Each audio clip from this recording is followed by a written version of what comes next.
Right. Kamareddy పర్యటనలో భాగంగా మంత్రి కేటీఆర్ మాట్లాడుతున్నారు. ఇప్పుడు లైవ్ ద్వారా చూద్దాం.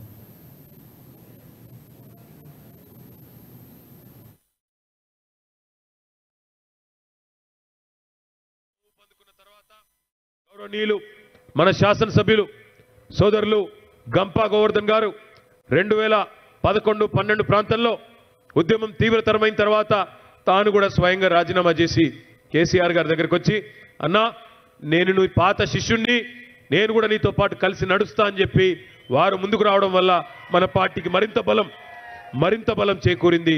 2012లో వచ్చిన ఉప ఎన్నికల్లో మార్చిలో ఆనాడు అనుకుంటా నాకు గుర్తుంటే నేను కూడా మాచారెడ్డి నియోజకవర్గంలో కామారెడ్డి నియోజకవర్గంలో ఆనాడు అన్న గెలుపు కోసం ఎంతో కొంత ఉడతా భక్తిగా ఒక కార్యకర్తలాగా నా ప్రయత్నం నేను కూడా చేయడం జరిగిందనే మాట కూడా నేను మీకు విజ్ఞప్తి చేస్తా ఉన్నా. కాబట్టి కామారెడ్డితో ఉన్న అనుబంధం ఈ రోజుది కాదు. నిజంగా ఇంకొక అడుగు ముందుకేసి చెప్పాలంటే కామారెడ్డితో ముఖ్యమంత్రి గారికి ఉన్న అనుబంధం మీ అందరికీ నేను కోనాపూర్ వచ్చినప్పుడు చెప్పిన. కోనాపూర్ వచ్చినప్పుడు నేను మీకు ఆ రోజు కూడా చెప్పినా, మీకు గుర్తుందో లేదో మళ్ళొక్కసారి చెప్తా ఉన్నా. కేసీఆర్ గారి తల్లిగారు అంటే మా నాయనమ్మ సొంత ఊరు పోసాన్పల్లె ప్రస్తుతం బీబీపేట మండలం, ఇప్పుడు బీబీపేటనే కదా, బీబీపేట మండలంలో ప్రస్తుతం ఉన్నది. ఆనాడు పోసాన్పల్లె అందరూ, ఆ తర్వాత అక్కడ అప్పర్ మానేరు ప్రాజెక్టు కట్టిన తర్వాత నిజాం నవాబు టైంలో ఆనాడు అక్కడ వాళ్ళ భూములు మునిగిపోతే మా నాయనమ్మ వాళ్ళ కుటుంబాన్ని ఆ పోసాన్పల్లె ఖాళీ చేసి ఆడికెళ్ళి బయలుదేరిపోయి ఇప్పుడు ఏదైతే సిద్దిపేట మండలం చింతమడక ఉన్నదో అక్కడ పోయి స్థిరపడ్డారు. నేను వచ్చినాడు ఆ రోజు కోనాపూర్లో కూడా చెప్పిన, నేను వచ్చినాడు అన్నాడు నిజానికి ఎలాంటి రాజకీయపరమైన ఆలోచన కానీ ఇక్కడ కేసీఆర్ గారు పోటీ చేస్తారని కానీ గంపా గోవర్ధన్ అన్న వచ్చి అడుగుతాడని కానీ నేను కలలో కూడా అనుకోలేదు. దయచేసి దీన్ని ముడిపెట్టి మా పత్రికాన్నలు కూడా రాయవద్దని చెప్పి కూడా కోరుతా ఉన్నా.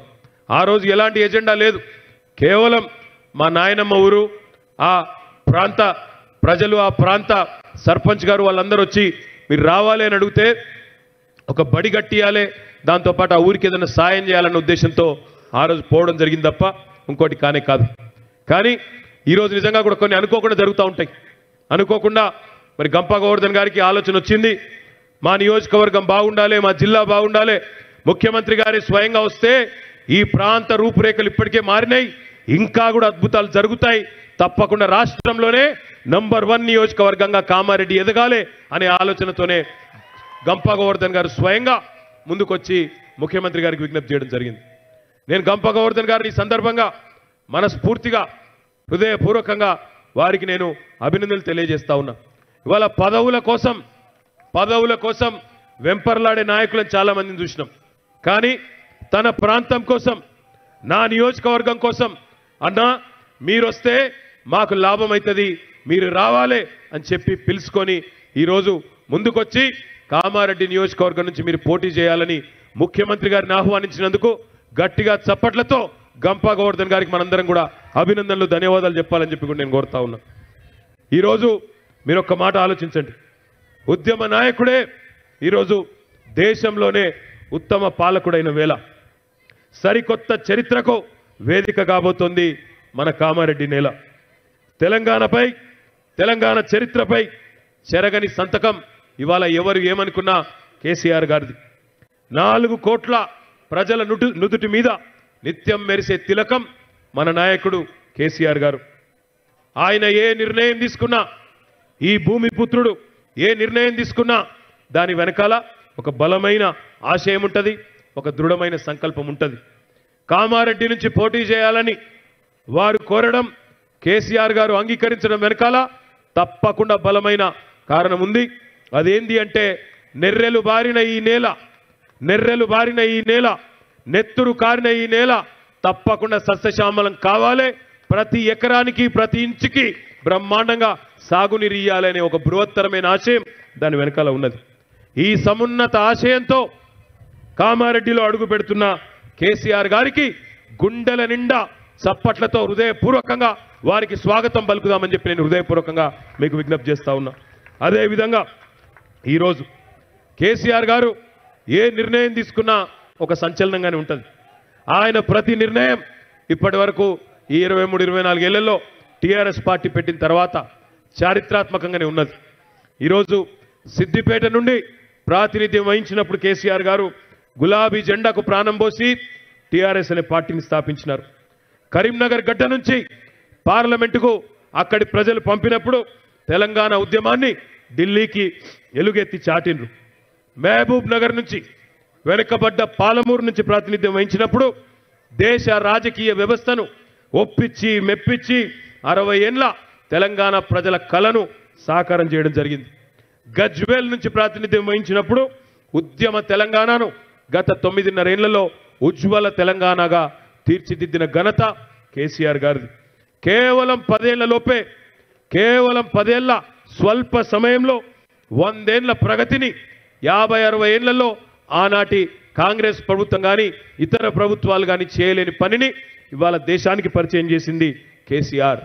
అట్లాంటి కేసీఆర్ ఇవాళ కామారెడ్డిలో అడుగు పెడుతున్నారంటే ఇది ఖచ్చితంగా ప్రతిపక్షాల గుండెల్లో రైళ్లు ఉరుకుతున్నాయనే మాట ఈ సందర్భంగా నేను విజ్ఞప్తి చేస్తా ఉన్నా. ప్రతిపక్షాల గుండెలు జల్లుమంటున్నాయి. ఇక్కడ బీజేపీ ఆయన స్టేట్మెంట్ ఇచ్చిండు, ఇక కేసీఆర్ నిలబడ్డాక నేను పోటీ చేసిన కూడా దండుగా, ఇక అది కేసీఆర్ నిలబడితే ఆయన మీద పోటీ పడు అంటే పేరు వస్తుందేమో కానీ డిపాజిట్ అయితే రాదు. పేరు వస్తుంది, ఎందుకంటే కేసీఆర్ నిలబడ్డప్పుడు మేము కూడా నిలబడితే కొద్దిగా టీవీలో పేపర్లు కూడా రాస్తారు కానీ డిపాజిట్ అయితే రాదు. ఇక గొర్రె పొట్టేళ్ళు తీసుకుపోయి పోచమ్మ గుడి ముందు కట్టేసినట్టే తప్ప ఏమీ లేదు అనే మాట బీజేపీలకు కాంగ్రెస్ వాళ్ళకు కూడా తెలుసు. కామారెడ్డి అంటేనే ఒక చైతన్యానికి ప్రతీక కాబట్టే మాచారెడ్డిలో ఆనాడు 13 ఎంపీటీసీలు ఏకగ్రీవం చేసిన, 2001లోనే పార్టీకి బలమైన పునాది వేసిన, పౌరుషానికి ప్రతీకగా ఉన్న ఈ నేలకు కేసీఆర్ గారు వస్తున్నారంటే తప్పకుండా మీ ఆశీర్వాదం కూడా అంతే స్థాయిలో ఉండాలి. నిజంగా కూడా ఈ అవకాశం మనకు దక్కడం మన అదృష్టంగా మనం భావించాలి. కులాలకు అతీతంగా, మతాలకు అతీతంగా అందరి మేలు కోరి ఇవాళ గంపా గోవర్ధన్ గారు ఏదైతే ఆహ్వానం పలికినారో ఆ ఆహ్వానాన్ని ముఖ్యమంత్రి గారు స్వయంగా మన్నించినందుకు అది మన అదృష్టంగా తీసుకొని ఒక్కొక్క ఓటు మనం కూడగట్టి కార్యకర్తలుగా అందరం జట్టుగట్టి కేసీఆర్ గారికి అఖండమైన మెజారిటీనిచ్చి గెలిపించాల్సిన బాధ్యత మనందరి మీద కూడా ఉన్నదనే మాట ఈ సందర్భంగా నేను విజ్ఞప్తి చేస్తా ఉన్నా. ఈ ఎన్నికతో 2023లో జరిగే ఈ సార్వత్రిక ఎన్నికతో కేసీఆర్ గారు దక్షిణ భారతదేశంలోనే ఒక కొత్త రికార్డు సృష్టించబోతా ఉన్నారు. దక్షిణ భారతదేశంలో చాలా మంది ముఖ్యమంత్రులు పనిచేసినారు 75-76 ఏళ్లలో. ఎంజీఆర్ గారు, ఎన్టీఆర్ గారు, కరుణానిధి గారు, ఎంతో మంది పెద్దలు చాలా మంది పనిచేసినారు. వారెవ్వరూ కూడా అచీవ్ చేయని ఒక రికార్డు, వారెవరూ కూడా సాధించని ఒక ఫీటు మన నాయకుడు కేసీఆర్ గారు తయారు చేయబోతా ఉన్నారు. దక్షిణ భారతదేశం నుండి మొట్టమొదటిసారి హ్యాట్రిక్ కొట్టిన ముఖ్యమంత్రిగా కేసీఆర్ గారు దేశ చరిత్రలో ఒక రికార్డు సృష్టించబోతా ఉన్నారు. ఆ రికార్డుకు వేదిక మన కామారెడ్డి కావడం మనందరికీ గర్వకారణం అనే మాట ఈ సందర్భంగా నేను విజ్ఞప్తి చేస్తా ఉన్నా. కేసీఆర్ గారు ఇప్పటి వరకు ఎక్కడ అడుగుపెట్టినా అఖండ విజయమే సాధించినారు. కామారెడ్డిలో కూడా అఖండ విజయమే మీరు అందిస్తారని నాకైతే పూర్తి విశ్వాసం ఉంది. తిరుమల రెడ్డి అని అన్నాడు, సిరిసిల్లతో పోటీ పడదామన్నాడు. సిరిసిల్ల మీకు పోటీగానే కాదు, ఎందుకంటే ఇవాళ మీ పోటీ ఎవరితో ఉండాలా? మీ పోటీ ఉండాలా దేశంలో అత్యధిక మెజారిటీ రేపు కేసీఆర్కి ఇచ్చింది కామారెడ్డి అని చరిత్ర పుస్తకాల్లో రాసే విధంగా. సిరిసిల్లతోని సిద్దిపేటతో పోటీ లేదు. చరిత్రలో అత్యధిక మెజారిటీ భారతదేశంలో ఏదైనా శాసనసభ నియోజకవర్గంలో వచ్చింది అంటే అది కామారెడ్డిలో వచ్చింది, అది కేసీఆర్కి వచ్చిందనే పద్ధతుల్లో ముజీబ్ కూసవాను అప్పుడే కూర్చో కేసీఆర్కి వచ్చింది అనే పద్ధతుల్లో ఇవాళ నిర్ణయం ఉండాలి తప్ప అనవసరంగా చిన్న